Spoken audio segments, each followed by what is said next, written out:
Hello बच्चों, let's read the question. The question says each of these question contain two statement, okay, assertion and reason. तो हमको बताना है कि जो हमको स्टेटमेंट वन दिया है और स्टेटमेंट टू दिया है, तो हमको ये बताना है कि ये दोनों सही है या नहीं, और अगर सही है तो स्टेटमेंट टू स्टेटमेंट वन का करेक्ट एक्सप्लेनेशन है या नहीं। ओके, तो असर्शन रीजन टाइप क्वेश्चन है। यहाँ पे हमारे पास की कॉन्सेप्ट क्या होगा की कॉन्सेप्ट यहाँ पे है, क्योंकि स्टेटमेंट वन कहता है iodination of alkenes in reversible and statement two कहता है iodination is carried out in presence of iodic acid. तो की कॉन्सेप्ट यहाँ पे रहेगा iodination of alkanes. Okay, fine.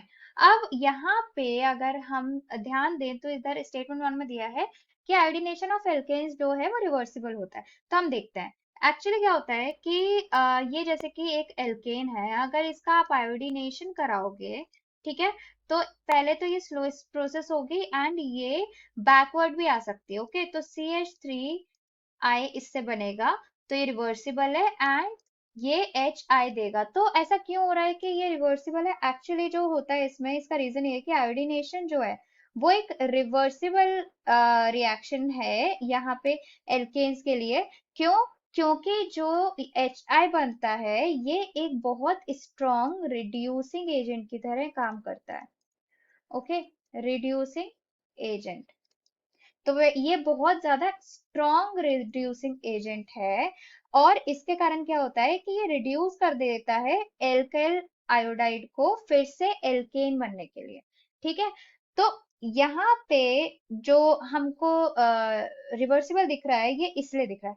तो आयोडीनेशन हम क्या हल निकाल सकते हैं इस चीज का? इसका ये है कि आयोडीनेशन अगर आपको करना है तो ये आप कर सकते हो आराम से only in presence of very strong oxidizing oxidizing agent.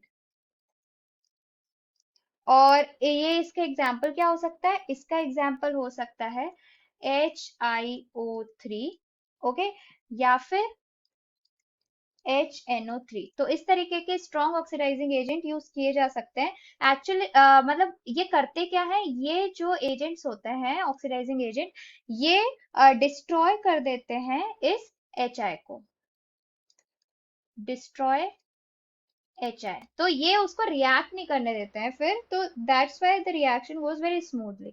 सो क्या रिएक्शन हो जाएगी फिर हो जाएगी 5HI plus HiO3 giving us 3I2 plus 3H2O।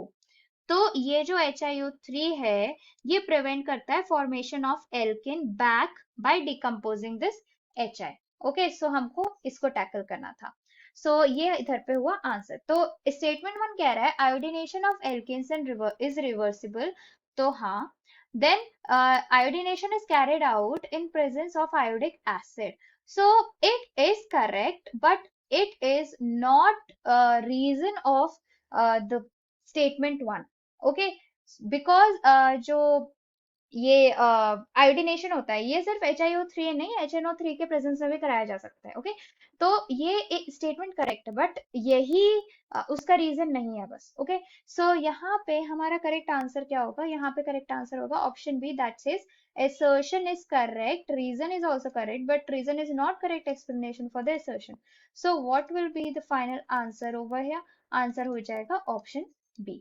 So I hope you understand it well. Best of luck.